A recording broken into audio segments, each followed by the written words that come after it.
In this series, lowimpact.org talks with people working to build a mutually owned, democratic, decentralised economy that builds community and doesn't destroy nature. We want to increase collaboration to bring about system change. Find links to the sites mentioned in the videos in the description below. Join the conversation by liking, commenting and subscribing to our channel. So today I'm talking with Claire Stocks of Chorlton Bike Deliveries and Matt Nicholson of York Collective, and both of those are bicycle courier cooperatives. Hi, Matt and Claire. Hello. Hi. So at Low Impact, we're interested in helping build a sustainable economy, a democratic economy and strong communities, and your work covers all those things. So I want to know, why do you do what you do? How did you get started and how's it going? Let's go with Claire first. You're in Chorlton in Manchester, that's right, isn't it? Yeah, Chorlton is a suburb in South Manchester, and we got going in April this year, and it was very much sprung out of the mutual aid response that happened here as a result of COVID. So there were lots of people kind of coming forward, trying to figure out how to help people who were shielding, lots of street groups forming, and I was involved in a small group just sort of helping connect all that up. And through that, a few sort of like minds came together, and just somebody had an idea that someone else built on of, well, maybe we could help people who were shielding get to their shopping by providing a bike delivery service.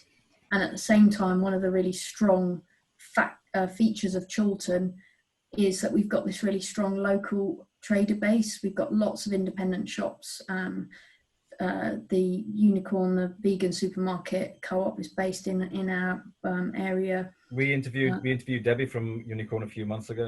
Yeah. So one of the reasons people like Chorlton is because it's got this real independent vibe and feel, and people want to support that. So and then also the people who came together, we were very much all people who were active in sort of climate movement in various ways, and felt that all of those things could kind of combine into offering something that helped our community, helped people who were not able to get out of the house, supported our local traders, but crucially helped reduce car journeys. So, you know, people didn't have to drive or get a van delivery or whatever. So that's how we started, and that was just over 6 months ago. And through that time, we've developed relationships with about a dozen key local traders. So we work with them to deliver shopping. But we've also got a very strong community arm where we support local food banks and other community groups. If anyone gets in touch with us, we're very flexible. And we're a volunteer-led organisation. So we have about 20 riders who ride with us when they can, and nobody riding full time, but everybody doing something. And that's been getting paid? Nobody gets paid. It's still a volunteer service. But the next part of our journey, if you like, is, you know, we had a bit of a sort of brainstorm and I think, well, look, this has come out of COVID, but this has gone down really well. There's a demand. We feel that, you know, helping reduce car journeys is really important. We want to be able to employ local people who to deliver a living wage, and not in the same way that Deliveroo and others do. Yeah, exactly. So all of that means we're looking at our future and incorporating. Doing a few things. We're incorporating as a cooperative, and we're developing a business plan for 2021 that will hopefully set out our pathway to becoming a fully viable going concern, employing people and taking fossil fuel cars or vans off the road. Fantastic. We'll come back to your plans in a minute. And Yeah. Matt, so what about you, Matt? When did you start? How did you start? How's it going? Yeah, so we got in contact with the CoopCycle a couple of years ago, 2018. And CoopCycle what's CoopCycle? CoopCycle is the federation of bicycle courier cooperatives, which are together creating and developing the software that is the joining factor, I suppose, is the hub that all these co-ops are revolved around. So it's the platform, it's the software, it's the structure behind that, the governance structure behind that. Yeah. We got in contact with CoopCycle in 2018. I was riding for some of the other platforms, food tech platforms, food delivery platforms at the time. I have a background unrelated in geospatial stuff. I was on the CoTech forums at the time. Right. You know of CoTech. Yeah. Do you know Graham Mitchell? Yeah, I know of him. Yeah. Oh, right. Okay. Yeah. So we interviewed him. So there was some discussion on there. Somebody mentioned CoopCycle. So I got in contact, spoke to a couple of friends. They're also couriers. We talked to MEX at the time. CoopCycle was still in its infancy, so the software was still in its infancy. It was very European-centric.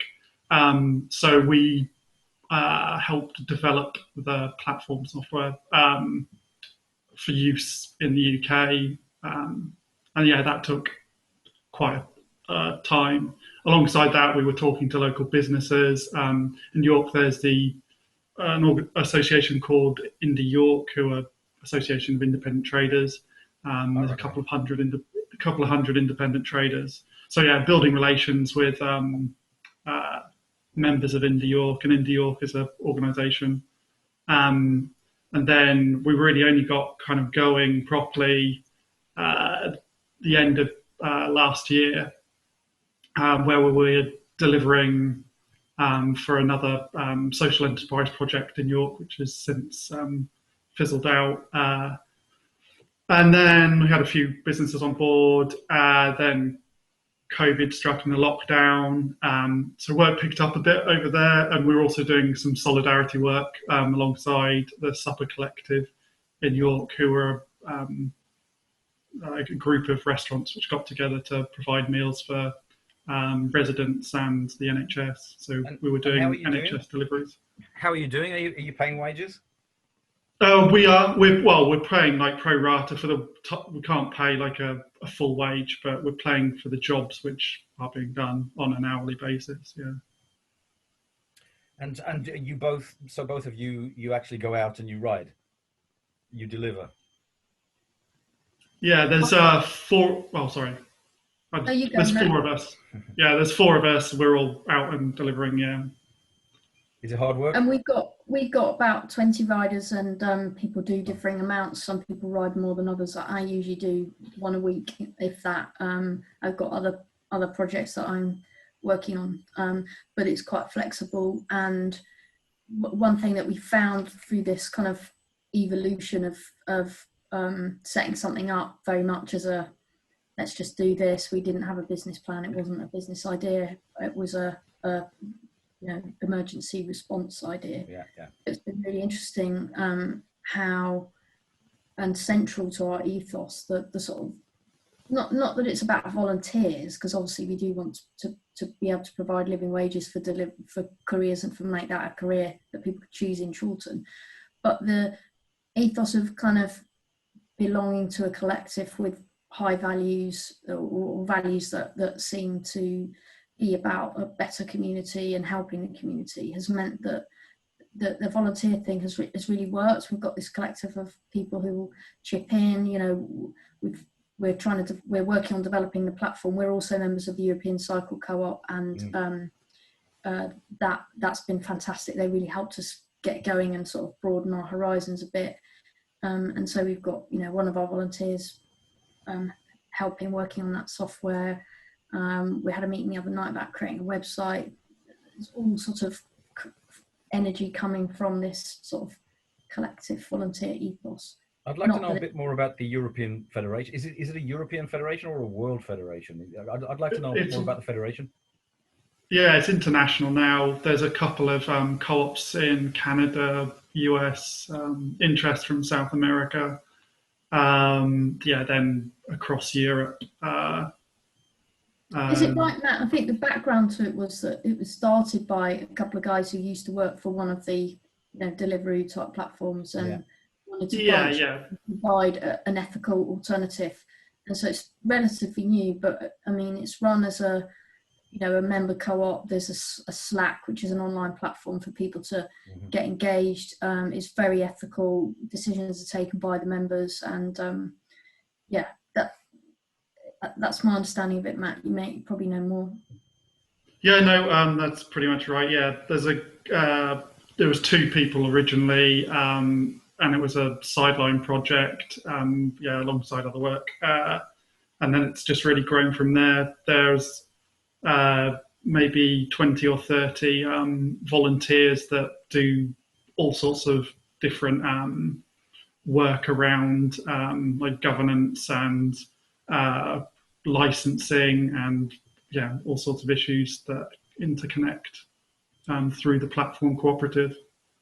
So one of the attractions for us for joining it was that it is, and I don't know what the long-term plans are, but it's basically free to join, and the idea is people are contributing. So at the moment it's free to, I think it's free to join, and then you get access to the platform, and the idea is that you're helping to develop that platform.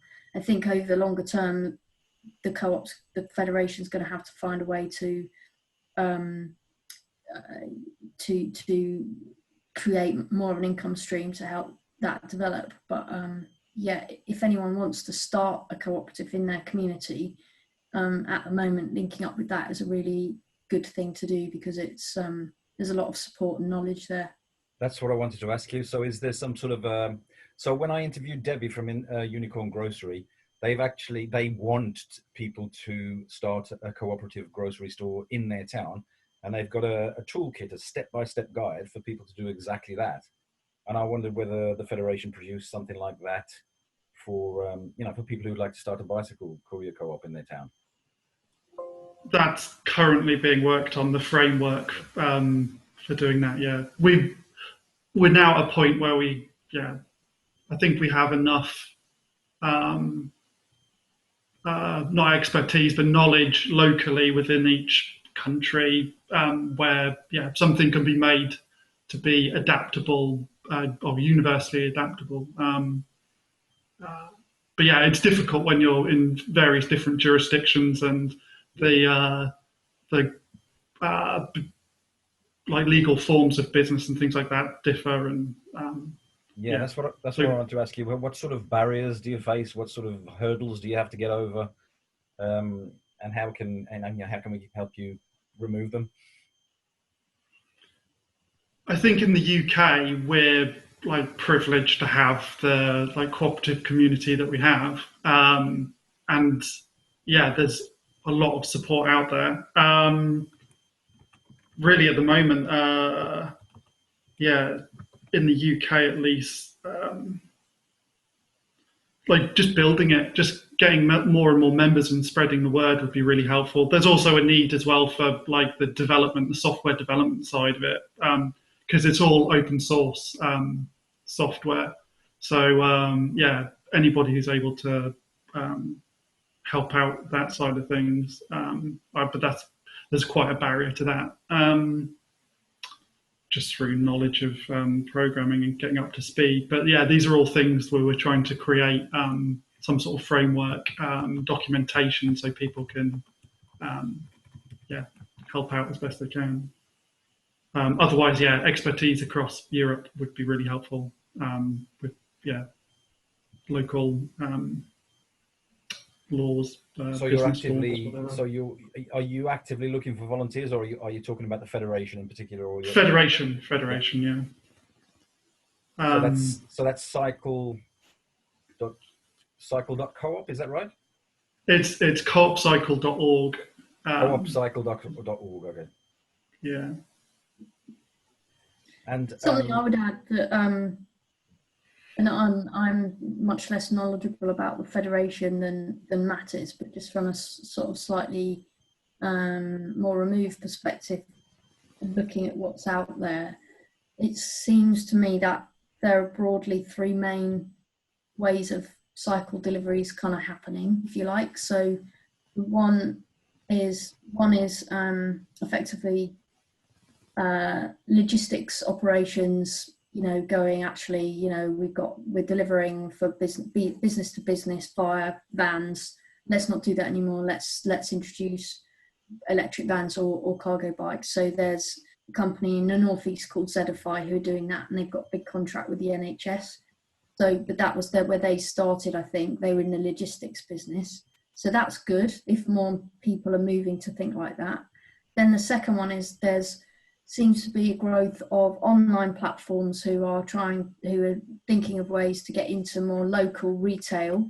So there are online platforms like Shocal, and I think there's one in Bath called Good 60. And their business model seems to be to support local traders get their produce. Could you just give me those two names again? Good 60 is the one in Bath, and Good Shocal 60 is slightly more. It's not a town specific. They've got. I'm not sure where they're based, but anyway, those are two. What were they called again? The last one? Shocal and Good 60. How do you spell Shocal? SHOCAL. Great. And they seem to be coming at this from the point of view of, can they create online trading platforms for local businesses? Because a lot of local traders aren't online. Certainly, that's the case before. So, largely they seem to be. So the likes of Shocal, as far as I know, they're a more fossil fuel van powered thing. But Good 60 in Bath have teamed up with a cargo bike delivery service. So they are an online platform plus a cargo bike delivery service. So that's, if more of those can go up, that's good. And then the third area is these more community schemes, like what Max started, like what we've started. There's one in Calderdale, people in the community sort of trying to get something together. And it seems to me that, there isn't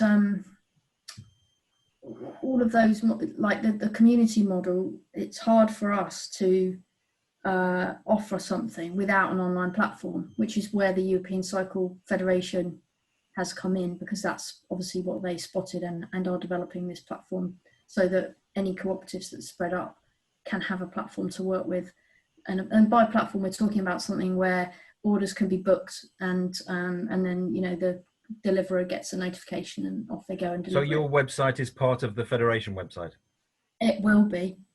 Effectively, you use the Federation platform and you create your little home on it and you use that. Right, okay, so you don't need your own website, you can use the Federation's. Yeah, and then through that you kind of create your own little space. Yeah. Having said that, we are still going to create our own website in WordPress, which is more of a shop window. Yeah. But so what I was saying, I suppose, is that all of those are the three sort of seem to me anyway the models for this happening, and it'd be interesting to hear from Matt if he thinks there's another one. No, I think you've hit the nail on the head there. Yeah, and I think there's what there isn't for the community, for the grassroots things growing up, is an easy way to get commercial contracts, because as it currently stands, there's two things blocking that. So one is that the likes of local authorities and NHS do literally millions of miles a year kind of moving stuff around their offices and bases, and at the moment they would probably procure that as like a, here's £1 million deal, or let's engage a taxi company. And for community group, for smaller businesses to bid for that's really hard. So we are in discussion with one part of the NHS to potentially deliver some of their, move some of their stuff about between NHS bases in South Manchester, which would take a lot of vans off, would reduce carbon emissions significantly. But they have never done it like that before. They're used to much bigger, it's like a job lot. So that's one barrier. And then the other barrier is there's, at the moment, the way deliveries work from, if you buy something on Amazon or that'll just get stuck in a courier van and delivered to your door. And what the kind of green movement hopes is that we move to more of distribution centres located on the edges of urban areas. So, if you ordered something from Amazon and it rather than it getting delivered to your house, it gets delivered to a distribution centre. And then people like myself or Matt or any co-op, smaller companies could bid to say, well, we'll deliver what's called the last mile on our cargo bike from, I live in Manchester, so say Manchester Airport, or Wythenshawe, there could be a distribution centre from which last mile deliveries get made. But that infrastructure is not in place yet. And the government is talking about supporting a move towards that, because van deliveries now account, I think, something between like 8 and 15% of all traffic is said to be vans, moving online deliveries around. Yeah, they've really gone up because of COVID, haven't they? Yeah, so it's a key way of addressing that. Anyway, sorry, those are some barriers to how we get into the market, because it's just not set up for smaller companies. And yeah, do you know about CLES? They're in Manchester. CLES. They help people they help local authorities move towards the Preston model. You know what they're doing in Preston? They're giving contracts to particularly to small local businesses, and especially around anchor institutions like hospitals or council-owned buildings. And also if the businesses don't exist, they're helping to train local people to set up cooperatives. So I think CLES would be able. Yeah, I think you'd be able to have an interesting conversation with somebody at CLES. Right, thank you. Yeah. Cycle couriers is. I mean, it's a no-brainer, isn't it? It's good for everything. It's good for your health. It's good for the environment. It's good for local business. Yeah, I'd echo that point. Sorry, I'd echo the point. About building those links, and that would be one of the things that's helpful is like to. I suppose have a great communication within the cooperative community as it exists, because there will be opportunities out there where we can help each other. It's like, to build those networking connections. So reaching out to them. That's we're very interested in networking and bringing new economy people together to help each other to become each other's customers, for example. So can I keep you both in the loop on that sort of stuff, because we're talking to all kinds of people doing really interesting things. And did you say, are either of you looking for volunteers yourselves? People locally often get in touch with us, and so our sort of door is open to volunteers. Right. So people in Manchester, go on, sorry, Matt. No, go on. I'll just say, so people in Manchester who think, that sounds fantastic, I want to help, they can contact you. Yeah. And I'll put your contact detail. I'll put the website in the description underneath the video. Yeah, largely because of the way that we work, which can often be quite, could be short notice or so. Yeah, ideally, I don't think it would be relevant to people who don't live in the area. Yeah. It's because we're not really currently offering. We're not offering any paid work at the moment. If we got any of our hopeful future plans, then we might be. But if you live locally, you live in South Manchester, then do get in touch. And also, we've already worked with another group in a neighbouring borough, Trafford, who were interested in setting up a scheme, and they've set up a small scheme. We had conversations with them and pointed them in various directions. So if you're interested in setting up a scheme, then get in touch as well. Do either of you know how sorry, just quickly, Matt, are you looking for volunteers as well? We're not. We take on new members. Okay. It probably will be a fair amount of sweat equity at the moment, but we'd consider taking on new members if anybody was interested. Is that an official term, sweat equity? I like that. Yeah. Right. So this sounds as though. Do you know how many? Do you know how many? Do either of you know how many cycle courier co-ops there are around the UK? Oh, around the UK. I mean, is it just a handful, Not sure. or is it really taking off, or is it just a handful, or Oh, do you mean in the Federation or generally? generally, or in the Federation? So in the Federation, there's probably 5, including ourselves and Chorlton, that are Right. actively like working towards, making it viable. But that's increasing like continuously, Is and it? there's interest all the time. Is it? Okay. Yeah. I thought it might, because especially nowadays, I mean, it's just something I can see really taking off. I can see every town having one. Well, I think, Oh, yeah, so the places where they're at, Bath, Bristol, there's definitely one in, I can't remember which town it's in Scotland, city, it might be Glasgow in Scotland. And there's these guys in York, there's one in Calderdale.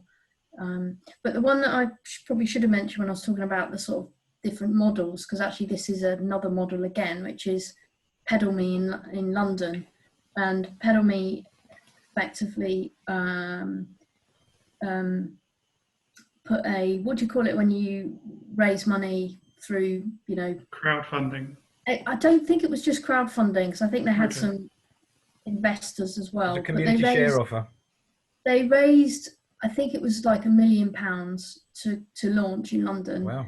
And so they're offering effectively kind of direct to customer deliveries. So you just contact Pedal Me Direct and say, I've got a grand piano, can you deliver it to, Lambeth? So they're able to offer a direct to customer, not instantaneous, what do you call it? When it's kind of on demand, same day delivery service. And that, I think the thing there is that London has obviously got a kind of density of population and commercial sort of demand that sustains that. Whether that's, I imagine Pedal Me have got plans to open in other cities, but so Pedal Me are really interesting, but they are I think they're not on the cooperative model. They are a money making site, right, but okay. seem to have very strong. Well, I hope cooperatives are money making as well, but it's just shared more equally. Guys, that's fantastic. Is there anything else you'd like to round off with? Because I think that's. Is there anything else you'd like to finish with? Yeah, you go, Matt. I was just going to say, we're the Federation, and the development of the software is dependent on new people getting involved and coming up with new ideas and new ways to use the software, and new features to add to it, which could make it more attractive for potential customers, for everybody. So just get involved if you can. Yeah, sure. We're interested. I think the only thing I'd add is that what I've found and what I know our group has found is that this has been a brilliant way of demonstrating, of modelling a different way. So people just seeing deliveries being made by a bike round Chorlton has made people think differently about our journeys. And I'm really passionate about trying to help this shift away from cars to walking and cycling in particular. Yeah. And I found it wasn't what I set out to do, but what I found is that this scheme, because it's strong values, it's doing good, it's built on a community, it's a brilliant way of having that conversation and sort of showing people what the value of that is, and in a way that perhaps in other ways can just come across as it's all quite theoretical and we need to move from here to here because of carbon emissions, blah blah. But actually, if you just do a scheme like this, a brilliant way of showing what you're talking about, involving the community, showing the benefits. And the other thing is that we just kind of did it because it was an emergency, and that's taught us so much. So we didn't take a lot to get going. We've put tiny bits of money into it, but we've recouped all of that through grants and awards. So if you are interested, then there's lots that you'd get out of it that you wouldn't necessarily realise at the beginning. Fantastic. Thank you very, very much, guys. I hope this brings you a few more customers, and I hope it helps to develop more bicycle courier co-ops. Great talking with you. Awesome. Thank you. Thanks, Dave, and good stuff. Cheers, Matt.